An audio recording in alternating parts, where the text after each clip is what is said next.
একটা রাজার ঘটনা একজন বড় আলেম লিখেছেন, কিন্তু গল্পের মধ্যে মারাত্মক জ্ঞান আছে। ইমানদার রাজা, রাজার বয়স হয়ে গেছে 90 বছর, তিনি দেশ চালান, তিনি কিন্তু ইমানদার, হকের ওপরে চলেন। তিনি চিন্তা করলেন, আমি যদি মারা যাই আর আমার এই গদিতে যদি কোনো বেঈমান নেতা বসে যায়, আর আমার কম এবং আমার প্রজারা তার কাছে কষ্ট পাবে। তিনি ভাবলেন, চিন্তা করলেন, রাজার কিন্তু 3টে বেটা, কটা বেটা বললাম, 3টে সন্তান।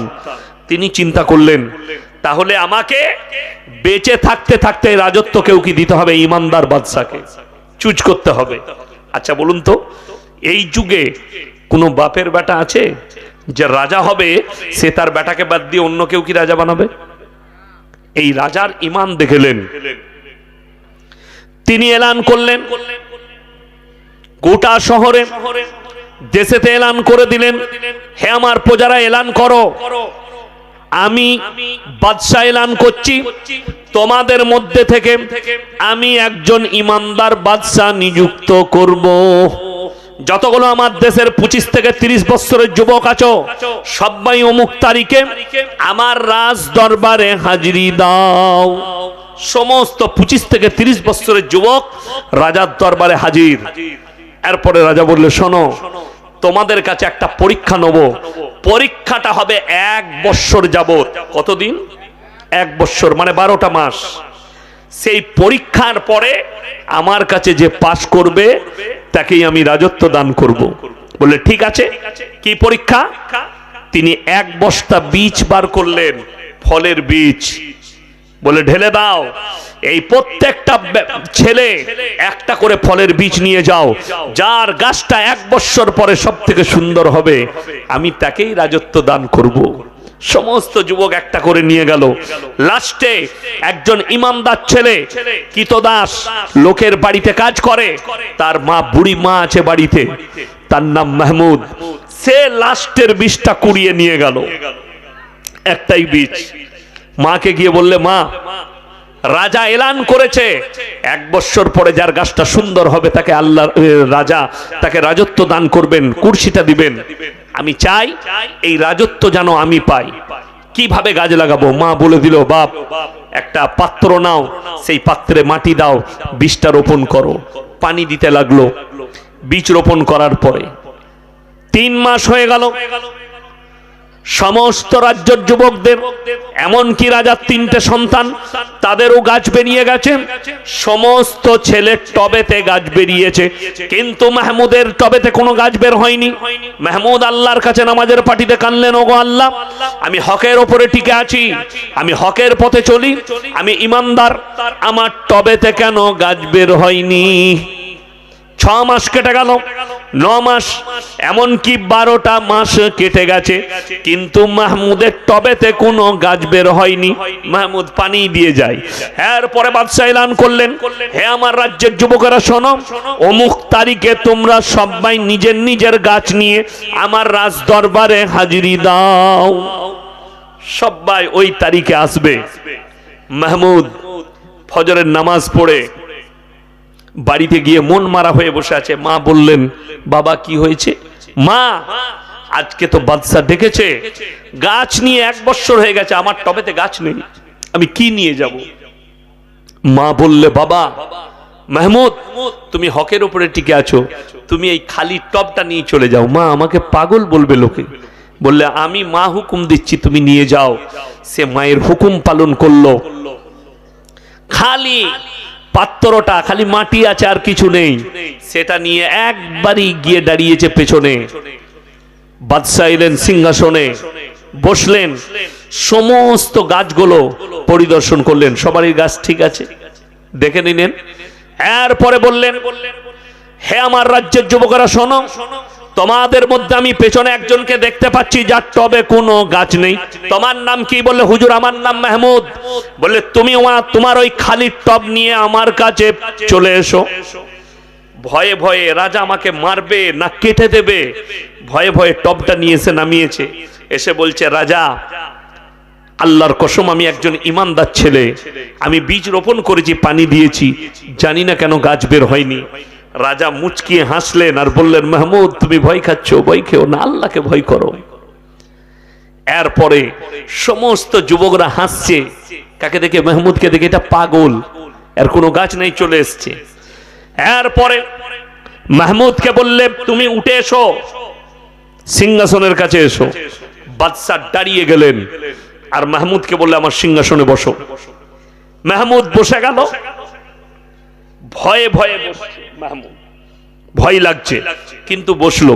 সব ছেলেরা হাসছে, সবাই ভাবছে রাজাও ওর সঙ্গে মজাক করছে, আর মাহমুদও ভাবছে যে আল্লাহ, বাদশাও আমার সঙ্গে এইভাবে মজাক করছে। সিংহাসনে বসলেন বাদশার হুকুমে। এরপরে বাদশা এলান করলেন, হে আমার রাজ্যের যুবকেরা শোনো, তোমাদের মধ্যে থেকে আজকে আমি একজন ইমানদার বাদশাকে নিযুক্ত করছি। তার নাম শুনে নাও, তার নাম অন্য কেউ নয়, সেই হচ্ছে একমাত্র মাহমুদ। সমস্ত যুবক বলে উঠল, বাদশা আপনি বলেছিলেন যার গাছটা সব থেকে সুন্দর হবে তাকে আপনি রাজত্ব দিবেন। অবশ্যই বলেছিলাম, কিন্তু তোমরা হচ্ছ বেঈমান, তোমরা নেমো হারাম। আমি যে বিষটা দিয়েছিলাম সেটা গরম পানিতে সিদ্ধ করে দিয়েছিলাম। কেমন করে তোমাদের টবে গাছ হয়েছে? একমাত্র হকের ওপরে মাহমুদ টিকে আছে, যার কারণে তার টবেতে কোনো গাছ বের হয়নি। তোমরা দোকান থেকে অন্য বীজ কিনে রোপণ করেছো, তাই তোমাদের টবেতে গাছ বেরিয়েছে। জোরে সরে বলুন সুবহানাল্লাহ। খালি হকের ওপরে টিকার কারণে গাছ নেই, রাজত্ব পেল হকের ওপরে। এটা একটা গল্প বললাম। এরপরে চলুন, আমার নবী, বিশ্ব নবীকে আমার আল্লাহ রাব্বুল আলামিন বললেন, হে আমার নবী, তুমি মক্কা নগরীতে এলান করো, ওয়ামা ইউকরিদুল্লাহ কারদান হাসানা। এটা তুমি মক্কায় তোমার সাহাবীদিকে, মুসলমানদের কাছে এলান করো। আজকে যে মসজিদের আদায় অনেকজন দিয়েছেন, দিচ্ছেন, আমি বলে যাচ্ছি, জীবনে তিনটে জিনিস যদি দুনিয়াতে কেউ রেখে যায়, আমি এখানে ছাড়লাম, মনে রাখবেন। কোথায় ছাড়লাম? আল্লাহর নবীর এই কোরআনের আয়াতে ছাড়লাম, একটু মায়ে ঢুকছি। জীবনে তিনটে জিনিস যদি দুনিয়াতে রেখে যান, কিয়ামতের সকাল পর্যন্ত নেকি পাবেন। জোরে বলুন সুবহানাল্লাহ। তার মধ্যে নাম্বার 1, নেক সন্তান। কি সন্তান? নেক সন্তান। ছোট থেকে সন্তানকে দিনদার করা। 7 বছর বয়স হলে তাকে নামাজের দাওয়াত দাও, হাতটা ধরে নিয়ে গিয়ে জুম্মার দিনে পেছনে দাঁড় করিয়ে দাও। আমাদের দেশের অনেক ভালো নামাজি আছে, তারা বলে ছোট ছেলে দিকে মসজিদে আনবি না, বলে না। এরা হচ্ছে আস্ত মূর্খ। যদি বলেন দলিল কি আছে, জনাবে মুহাম্মদুর রাসূলুল্লাহ, সকলে বলুন সাল্লাল্লাহু আলাইহি সাল্লাম, হাদিসে আছে তিনি নামাজ পড়ছেন, হযরতে হোসেন হাসান বাচ্চা ছেলে নবীজির কখনো পিঠে চেপে যাচ্ছে, কখনো কাঁধে বসে পড়ছে। হযরতে ফাতেমাতুজ জাহরা রাদিয়াল্লাহু তাআলা আনহা হাসানকে এক চড় মারলেন, নবীজি ধমক দিলেন। কখনো তারা নবীজির পাশে সিজদা দিচ্ছে, কখনো নবীজির পাশে বসে তারা নবীজির মতো তাসবিহ পড়ছেন, ওইভাবে বসে যাচ্ছেন। নবীজি বললেন, এটাই তো এদের জীবন, খেলাধুলাটা। ওই বাচ্চাটাকে মসজিদে নিয়ে গিয়ে দাঁড় করাবেন, কখনো সিজদা দিবে, কখনো খেলা করবে, কখনো আবার নামাজে বসে যাবে। লকডাউনের সময় বাড়িতে নামাজ হয়েছে না হয়? আমি রমজান মাসে বাড়িতে নামাজ পড়তাম, আমরা বাপ বেটা। তো হজ করতে গিয়ে আমার আব্বাজি ছোট্ট একটা মুসল্লা আমার বিটিকে এনে দিয়েছে। আমরা নামাজে দাঁড়ালে সে পাশে এসে বিছিয়ে কখনো খেলা করত, কখনো মুখের দিকে তাকাতো, কখনো আমাদের সাথে সিজদা দিত, কখনো নিয়ত বাঁধত। এইভাবে সে করত। সেটা কি? সেইটাই আমাদের জন্য আসল। যেই বাচ্চাটা এসে নিয়তটাও বাঁধছে, পাশে দাঁড়াচ্ছে, তার উপরে নামাজের তাকিদ হলো, সে নামাজের দিকে অগ্রসর হচ্ছে। ওই জন্যে বাচ্চাদিকে মসজিদ থেকে তাড়াবেন না। হ্যাঁ, পেছনের কাতারে দাঁড় করাবেন, এমন একটা জায়গায় দাঁড় করাবেন যেন ডিস্টার্ব না হয় আপনার। পেছনে তারা ডিস্টার্ব করুক, অসুবিধা নেই। আমার বন্ধুগণ, 7 বছর বয়স হলে তাকে নামাজের তাকিদ দেন। 10 বছর হলে, আজকে আমাদের মা আর বাপ, আমরা এত বড় শুনেলেন, মা বাপরা কত বড় দুশ্মন এই যুগের। কিছু মা বাপ কত বড় দুশ্মন বলে দিই। আমার ছেলের বয়স 12 বছর, ছেলে ফজরের সময় ঘুমুচ্ছে, আহা, ঘুম ভাঙানো যাবে না, ছেলের কষ্ট হবে, 7টা পর্যন্ত ঘুমাক আমার ছেলে। ঠিক বললাম না ভুল বললাম? এর থেকে বড় দুশ্মন পৃথিবীতে ওই বাচ্চার জন্য, ওই সন্তানের জন্য সব থেকে বড় দুশ্মন হচ্ছে তার মা, সব থেকে বড় দুশ্মন হচ্ছে তার বাবা, যে তার 12 বৎসরের মেয়েকে, 12 বৎসরের ছেলেকে ঘুমন্ত অবস্থায় রেখে দেয়, তাদেরকে তাকিদ দেয় না, নামাজের তাকিদ দেয় না। আপনার সন্তানকে উঠিয়ে দেন, 12 বৎসর বয়স হয়ে গেছে, ফজরে উঠান, আজান হয়েছে, বাবা আমি নামাজ পড়ছি, যাও নামাজটা পড়ে এসো। স্বামী গেছে, সন্তান গেছে, নামাজ পড়ে আসবে, আপনি চা রেডি করে দেন, নামাজ পড়ে এসে চা খাবে, একটু বইগুলো পড়ো, তোমার স্কুলের বই পড়ে নাও, কোরআনটা একটু তেলাওয়াত করো। আপনার জানা আছে, যারা আমরা আলেম আছি তারা জানি, মাদ্রাসার তালবিল ইলম দিকে আমরা বেশিরভাগ ফজরের 1 ঘন্টা আগে উঠিয়ে দিই। কেন জানেন? আলেম দিকে জিজ্ঞেস করুন। এই কারণেই যারা বিশেষ করে হিফজের ছাত্র আছে, যারা কোরআন মুখস্থ করে, তাদের ব্রেনে পড়াটা ওই সময় ব্রেনটা একদম ফাঁকা থাকে, যেটাই পড়বে ক্যাচ হয়ে যায়, যেটাই পড়বে ক্যাচ হয়ে যায়। ফজরের আগে আমাদের মাদ্রাসায় যারা হাফিজ ছাত্র আছে, ফজরের আগে সবক শুনে নেওয়া হয় বেশিরভাগ মাদ্রাসায়। কেন? ওই সময় বাচ্চাদের ব্রেনটা ফাঁকা থাকে। আপনার সন্তান ফজরে নামাজ পড়লো, তাকে স্কুলের বইগুলো নিয়ে বসিয়ে দেন, পড়ে নাও, যে পড়াটা আছে তার ব্রেনে ঝরঝর ঝরঝর করে ঢুকে যাবে পড়াটা ওই সময়। আমার বন্ধুগণ, দুঃখ লাগে যে আপনি আপনার সন্তানকে কি ভয়ে, যে আমার ছেলের ঘুমের ডিস্টার্ব হবে, আমার ছেলে কষ্ট পাবে, কিন্তু আপনি বলুন তো, আপনার চোখের সামনে যদি আপনার ছেলে জাহান্নামে যায়, আপনি কি করবেন? কত কষ্ট হবে। ওই জন্য কেউ, এই দুনিয়ার কষ্টটা কিছুই নয়, কোরআন আছে, আমাল হায়াতুদ দুনিয়া ইল্লা মাতাউল গুরুর, এই দুনিয়াটা তোমাদের জন্য সম্পূর্ণ ধোঁকা। আপনি ধোঁকায় বসে আছেন, ধোঁকায় পড়ে আছেন, যেদিনে মারা যাবেন খুলে যাবে চোখটা। চলুন সবাই নেক সন্তান তৈরি করবে ইনশাআল্লাহ। কেন? আপনি মরে যাওয়ার পরে আপনার কবর জিয়ারত করবে, আপনার জন্য দান খয়রাত করবে, আপনার জন্য নামাজের পাটিতে দোয়া করবে।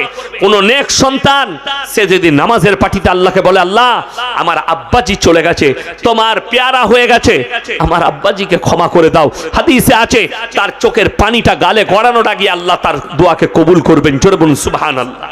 কিন্তু দুঃখ লাগে, আমরা বাপ মরে গেলে কি করি?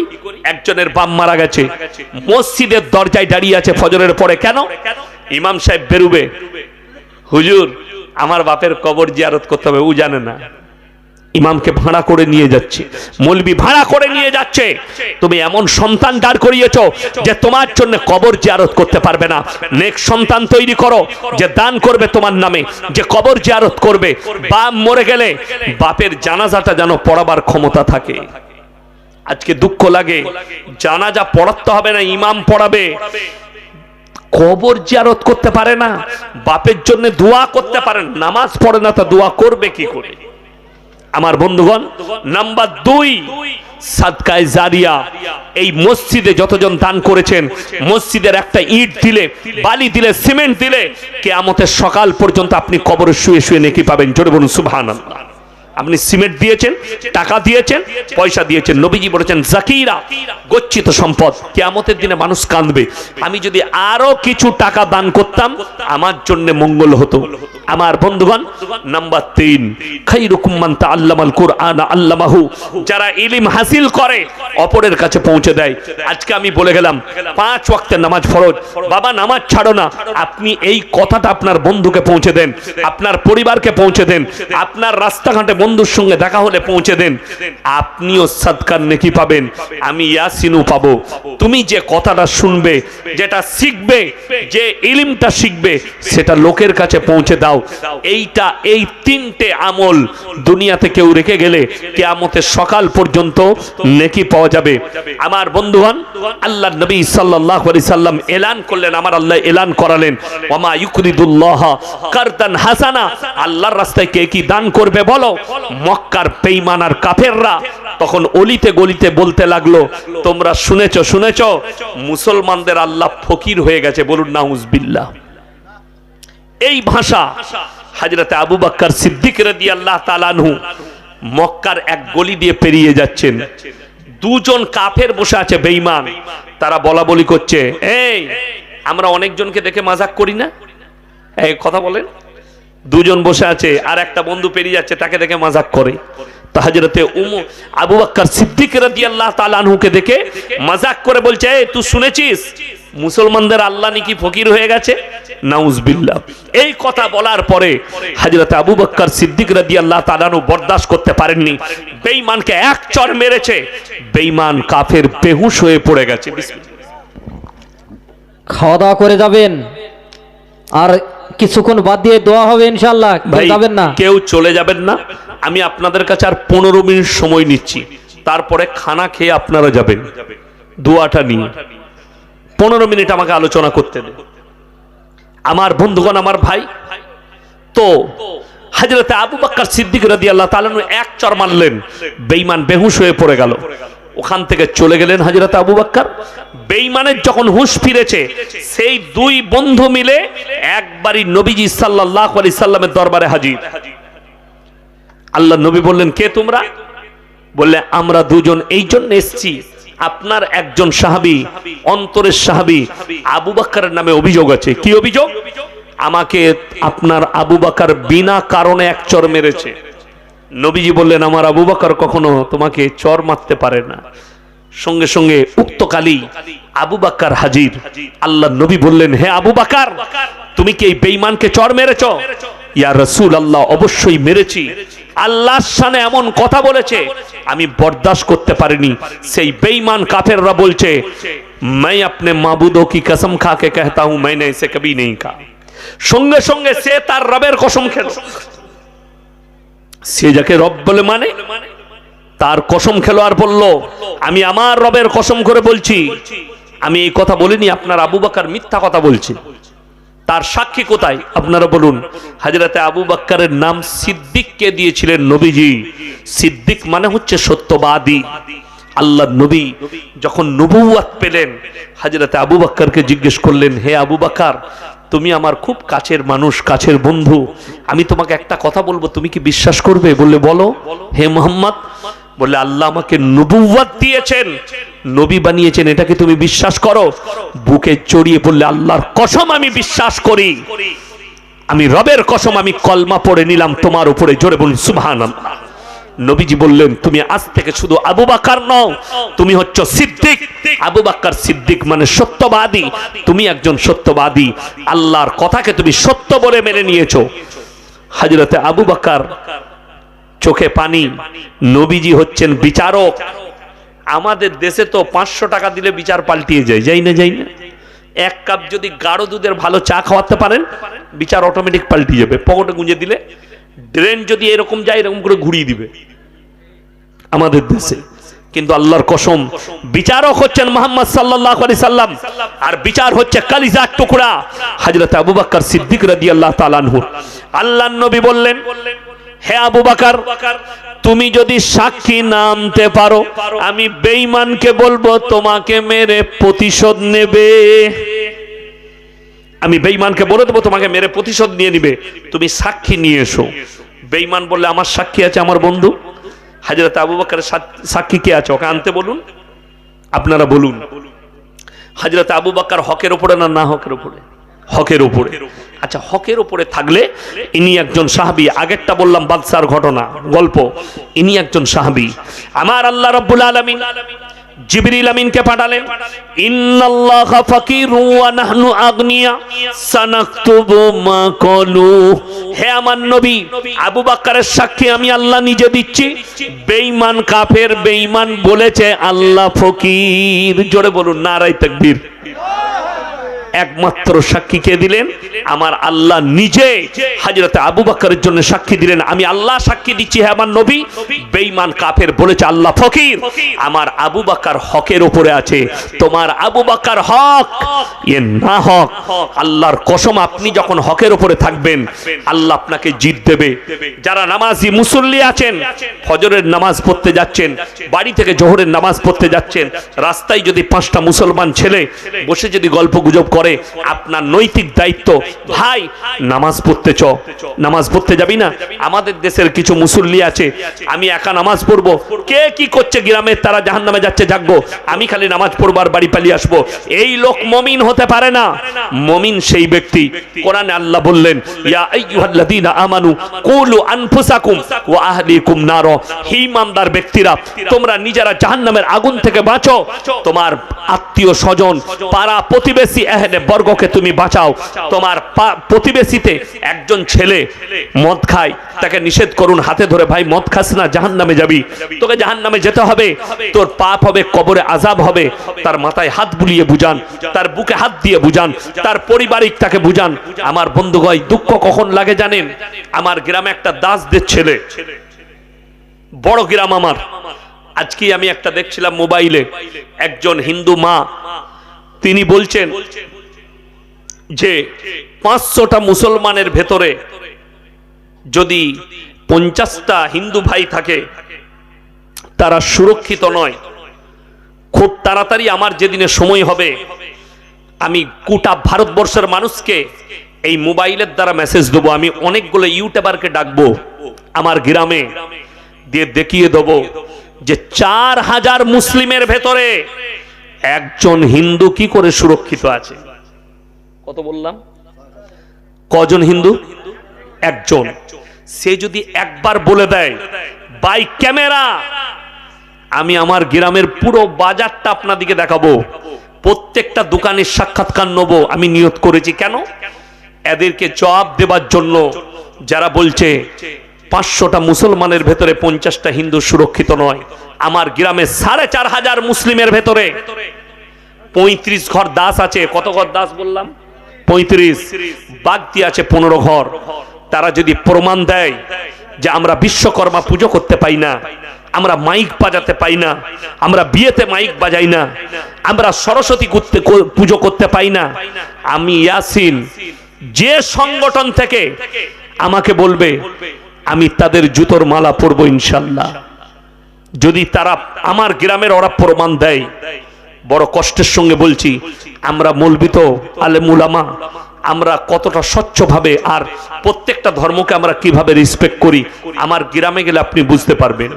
লকডাউন হয়েছিল জানেন তো, গরিবদের অনেক কষ্ট গেছে, গেছে না যায়নি? সরকার তার জন্য ফ্রি চাল দিয়েছে। লকডাউনে আমার একজন বন্ধু মানুষ, তিনি বললেন, বড় লোক, যে ভাই 500টা পরিবারের খাবার আপনার কাছে পাঠাচ্ছি, আপনি গরিব দিকে দেন। আমার কাছে এলো, ট্রাকে করে রাত্রে মাল ঢুকলো। আমি তার পরের দিনে সব থেকে প্রথমে কাদের লিস্ট করেছি জানেন? মুসলমান গরিবদের নয়, ওই 35 ঘরের ভেতরে যারা সব থেকে নিঃস্ব গরিব আছে, সেই দাসদের, সেই বাগদিদের। আমি বললাম এদের লিস্টটা আগে দাও আমাকে, যেন এতগুলো মুসলিমের ভেতরে এরা যেন অনুভব না করে যে হুজুর যে মাল দিচ্ছে গরিব দিকে আমাদের খেয়াল লাগলো না। তার মানে উনি ধর্ম বেঁচেছেন। আমাদের কাছে শুনে নেন নবীজির হাদিস, যদি কোনো হিন্দু ভাই শুনে থাকেন আমার বয়ান শুনে যান। নবীজি সাল্লাল্লাহু আলাইহি সাল্লাম বলেছেন, তুমি দেখো না তোমার বাড়ির পাশে কে বসবাস করছে, সে হিন্দু হোক, সে দাস হোক, সে দলিত হোক, আদিবাসী হোক, ক্ষুধার্ত হলে খাবার দাও, বস্ত্রহীন হলে বস্ত্র দাও, বিপদে পড়লে পাশে দাঁড়াও। এটাই হচ্ছে নবীজি সাল্লাল্লাহু আলাইহি সাল্লামের আদর্শ। আপনি যদি রাস্তায় যান, করিমপুর বাজার যাচ্ছেন, রাস্তায় যদি দেখেন কোন হিন্দু ভাই পড়ে গেছে মোটরসাইকেল থেকে, সব থেকে বড় নৈতিক প্রথমেই শরীয়তি কর্তব্য হচ্ছে আপনি আপনার বাইক দাঁড় করিয়ে তাকে তুলে, তাকে পানি লাগলে পানি দেন, তার সেবা করুন, তারপরে আপনি আপনার কাজ মিটাতে যাবেন। আরে যে নবীজি বলেছেন, যে নবীজি সাল্লাল্লাহু আলাইহি সাল্লাম রাস্তায় পাথর পড়ে থাকলে যে শরীয়ত বলেছে পাথরটা সরিয়ে দাও, অন্যজন যেন কষ্ট না পায়, কাঁটা থাকলে কাঁটাটা সরিয়ে দাও, অন্য মানুষ যেন কষ্ট না পায়। তারা কি করে কেউ কি কষ্ট দিতে পারে? তারা কি করে নিজের ভাইকে কষ্ট দিতে পারে? আমার বন্ধুগণ, সবাই বলুন আমরা ইমানদার হব ইনশাআল্লাহ। বাংলাদেশের প্রধানমন্ত্রী শেখ হাসিনার ফাঁসির রায় দিয়েছে বাংলাদেশ আদালত, এই বিষয়ে আপনি কিছু বলুন। যা পারবে করে নেবে। কিছু মানুষ বাংলাদেশে বর্তমানে প্রধান উপদেষ্টার আন্দোলন করছে এবং ফাঁসি চাইছে, আপনি কি বলবেন? বাংলাদেশ নিয়ে আমি কিছুই জানি না, আমার অত এখন সময় নাই খোঁজ নিবার। যে যা পাচ্ছে করুক। তবে বলে দিই, জেনে রেখে দিবেন, যারা জালিম হবে মজলুমের দোয়াকে আল্লাহর সঙ্গে সঙ্গে কবুল করে নেয়। যারা নিজেদের প্রজাদের ওপরে জুলুম করছে তাদের শেষ পরিণতি সকলের পৃথিবীতে খারাপ হয়েছে। এটা ইতিহাস, আজকের কথা শুধু নয়, ইতিহাস বলছি। আমাদের ওপরও যারা অত্যাচার করছে আল্লাহর বিচার যেদিন আসবে, শ্রীলঙ্কার অবস্থা দেখেছিলেন? আন্ডার প্যান্ট পরে ছুটছিল। নেপালের অবস্থা দেখেছেন? পাছাই বাড়ি পানিতে নেমে, ওই রকম সবারই হবে যারাই তার প্রজার উপরে অত্যাচার করেছে। ফেরাউনের শেষ পরিণতি কি ছিল? নমরুদের শেষ পরিণতি কি ছিল? এরকম পৃথিবীর ইতিহাস খুলে দেখলেন না? যে সমস্ত বাদশারা যারা নেমোখারামি করেছে, যারা অত্যাচার করেছে। বাশার আল আসাদ সিরিয়ার প্রেসিডেন্ট, জানেন তার সে কোথায় আছে এখনো কেউ জানে না। তার পরিবার নিয়ে সে পালিয়ে গেছে। তার গোডাউনে যে গাড়ি আছে 4,500 কোটি টাকার গাড়ি রাখা আছে, খালি 4 হুইলার। একটা গাড়ি 100 কোটি, 150 কোটি, 300 কোটি, এরকম করে দাম। 4,500 কোটির গাড়ি খালি তার গোডাউনে রাখা আছে। তার বিলাস বহুল বাংলো পড়ে আছে। আপনার জানা নেই? আমার আল্লাহ ইচ্ছা করলে কেউ কি রাঁধা ভাত খেতে দেবে না। কি ভাত বললাম? রাঁধা ভাত। আমার ভাই, লাস্টে আমি বলবো, আপনারা অনেক দিয়েছেন। মসজিদ আল্লাহর ঘর। আজকের এই মজমায় আমি সব থেকে বড় মুসাফির, ঠিক কিনা? সব থেকে 180 কিলোমিটার আসছি, আবার অতটাই যাব, কালকে আবার মুর্শিদাবাদ আসবো। এখন রোজ যেতে হচ্ছে, বুঝতে পাচ্ছেন এসআইআর চলছে, ফর্ম ফিল আপ চলছে, সব কাজে ব্যস্ত। ওই জন্যে বাড়ি ফিরে যেতে হচ্ছে। প্রত্যেক দিন 1 সপ্তাহে বাড়ি ফিরছি। আমার বন্ধুগণ, আমার ভাই, অনুরোধ করছি, 3টে ব্যক্তি হাত পাতলে ফিরিও না। 1 হচ্ছে কাছের গরিব, 2 হচ্ছে এতিম মিসকিন, 3 হচ্ছে মুসাফির। আমি আপনাদের কাছে কিছুই চাইবো না। কোরআনে 30টা পারা আছে। কটা পারা? 30টা। 30 বস্তা সিমেন্ট 5 জন মিলে হোক, 10 জন মিলে হোক, এই মসজিদের জন্য কে কে আছেন হাত তুলেন। 5 ব্যাগ করে 6 জন হাত তুলে দেন। মাশাআল্লাহ। কি নাম বাবু? মাহমুদ লেখুন। মহবুল। মহবুল ভাই 5 ব্যাগ। আর একজন আমি মুসাফির, দোয়া করব। রব্বান ভাই 5 ব্যাগ। মাশাআল্লাহ, 10 ব্যাগ হলো। আর 5 ব্যাগ কে আছেন? তাড়াতাড়ি বলুন। 6 জন চাই আল্লাহর ওয়াস্তে। আপনি আজকে দিবেন, জাকিরা নবীজি বলে কিয়ামতের দিনে ফেরত পাবেন। আল্লাহর ওয়াস্তে বলুন। 3 নম্বরটা কে আছেন? 5 ব্যাগ করে বলেছি। মকুল ভাই, আল্লাহ আপনার হায়াতে বরকত দেখ। দেখুন 3 নম্বর হয়ে গেল, 15 ব্যাগ। 4 নম্বরটা কে আছেন? আমি 30টা পারা আছে, 30টা ব্যাগ চাই। মকসেদ ভাই 5 বস্তা। মাশাআল্লাহ, 20 হয়ে গেল। 5 নম্বরটা কে আছেন?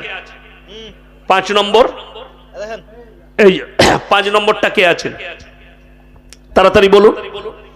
5 নম্বর আল্লাহর বান্দা, মাত্র 5 ব্যাগ করে চেয়েছি ভাই, কেউ নেই? 5 নম্বরটা আর 2 জন হলেই হয়ে যাবে ইনশাল্লাহ, 5 ব্যাগ করে। আরে কত দাম? 4-5 20, 2000 টাকা। আপনি 6 মাস পরে দিবেন, 3 মাস পরে কাজ চলবে, আস্তে আস্তে দিবেন, 2 ব্যাগ করে দিবেন। আমার ভাই 5 নম্বরটা কে আছে? 5 নম্বর আল্লাহর বান্দা কে আছে? আমার ভাই একটু তাড়াতাড়ি বলি। 5 নম্বর বান্দাটা কে আছেন? একটু আল্লাহর ওয়াস্তে। মাশাআল্লাহ, এই নামটা লিখুন তো। কি নাম? প্যান্ডেলম্যান আল্লাহু জামাল। আকবার। জামাল সাহেব, জামাল। আল্লাহ আপনার ব্যবসায় বরকত দেখ, রুজি রোজগারে বরকত দেখ। ভাই 5 নম্বর হয়ে গেল। 6 নম্বর, শেষ ভালো তার সব ভালো তার। 6 নম্বরটা দেলোয়ার শেহারুল।